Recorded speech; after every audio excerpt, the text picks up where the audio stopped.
À travers cette vidéo, nous allons ensemble étudier les variations des fonctions trigonométriques. C'est la première vidéo sur cette thématique, important à bien appréhender pour pouvoir ensuite regarder les autres qui vont arriver. Donc en fait, ici, on va traiter sur deux exemples. On nous donne ici la fonction f définie sur R par f de x est égal à 3 sinus x moins 5x plus 2. Première question, eh c'est déterminer l'expression de la dérivée f' de f. Deuxième question ici, c'est étudier le signe de f' en fonction de x. Et enfin, en déduire le tableau de variation de f.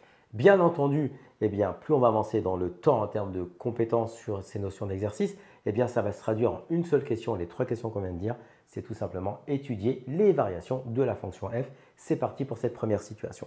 Donc en fait, ici, on a la fonction f de x qui est égale à 3 sinus x moins 5x plus 2. Donc on veut commencer par faire la dérivée de cette fonction. On rappelle dans un premier temps que la dérivée de sinus x, c'est tout simplement cosinus x. Donc en fait ici, on va avoir pour la première question, f' de x qui va être égal à 3 cosinus x.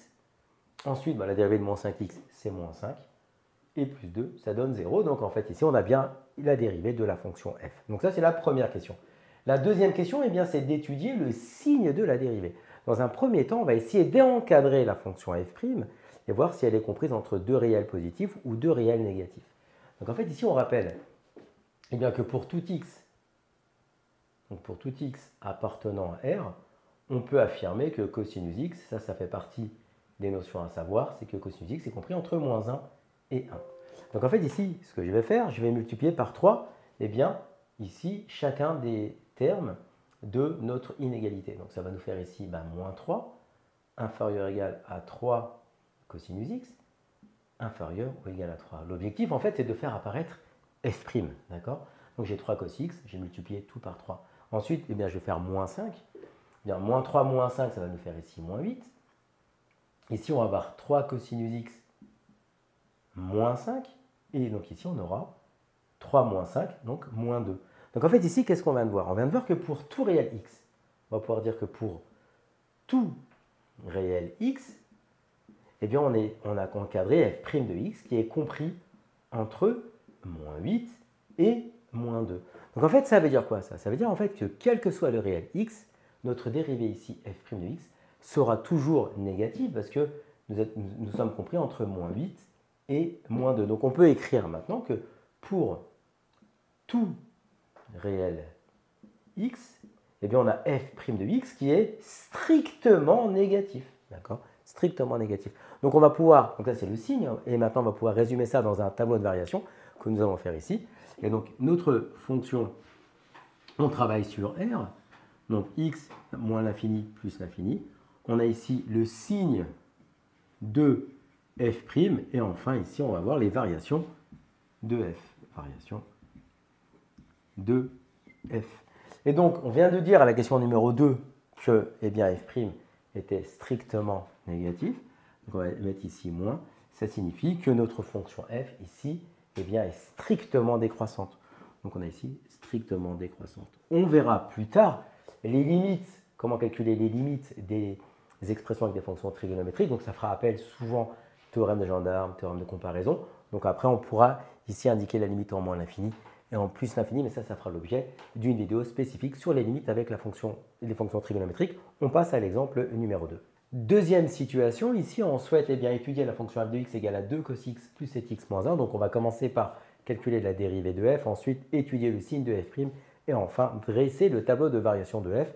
On a exprimé tout à l'heure que nous pouvions résumer ces trois questions en une seule, tout simplement étudier les variations de la fonction f ici sur R. Donc on va commencer par faire la dérivée de la fonction f.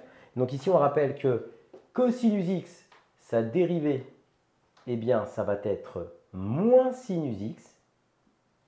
Donc ici, pour la fonction f, nous allons avoir f' de x qui sera égal à 2 fois moins sinus x. Nous sommes d'accord?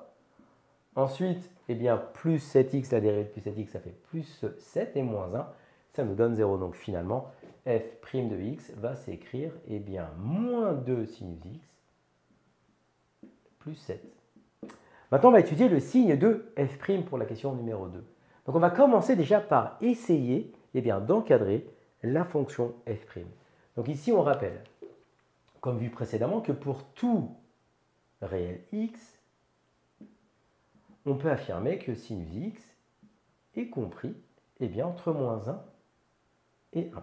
Et donc l'objectif, c'est de faire apparaître f'. Donc on veut faire apparaître moins 2 sinus x plus 7. Donc je vais multiplier chacun des termes ici par moins 2.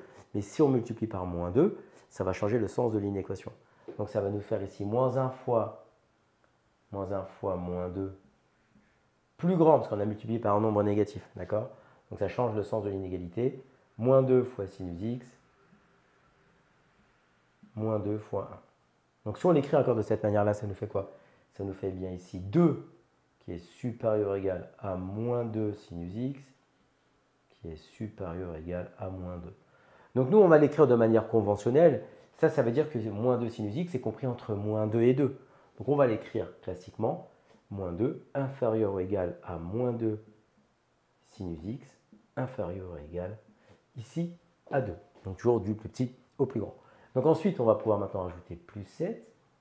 Donc moins 2 plus 7 inférieur ou égal à moins 2 sinus x plus 7 inférieur ou égal à 2 plus 7. Donc en fait, ici, on a fait apparaître, on a dit, f'. Donc on va pouvoir dire que f' de x est compris entre moins 2 plus 7, ça nous fait 5, et enfin 2 plus 7 qui nous donne ici 9.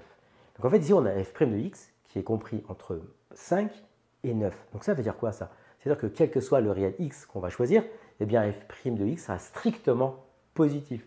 Donc ici on va pouvoir écrire tout simplement pour tout réel x, f' de x est strictement plus grand que 0. Donc ça répond à la question numéro 2, c'est-à-dire on a étudié le signe de f' de x en fonction de x. Donc maintenant, une fois que nous savons que f' de x est strictement plus grand que 0, il ne nous reste plus qu'à dresser le tableau de variation. Et donc ici, on va pouvoir indiquer, on travaille bien sûr là sur l'exemple sur moins l'infini plus l'infini. Donc on va avoir ici signe de f', et enfin ici on va avoir les variations de f. Et donc, d'après la question numéro 2, on est d'accord, f' est strictement plus grand que 0, donc on modélise ça ici par plus. Donc dans cette situation, la fonction f va être strictement croissante. Comme tu as kiffé la vidéo et que tu veux des bonnes notes en maths, alors tu mets un pouce bleu, tu t'abonnes à notre chaîne, tu poses un commentaire, on y répond sans problème. Ensuite, on t'embarque avec nous sur g20enmaths.com, des exercices corrigés, des détails de ouf avec ça. Plus d'excuses pour ne pas avoir de bonnes notes en maths. Et bien sûr, rendez-vous sur nos réseaux sociaux.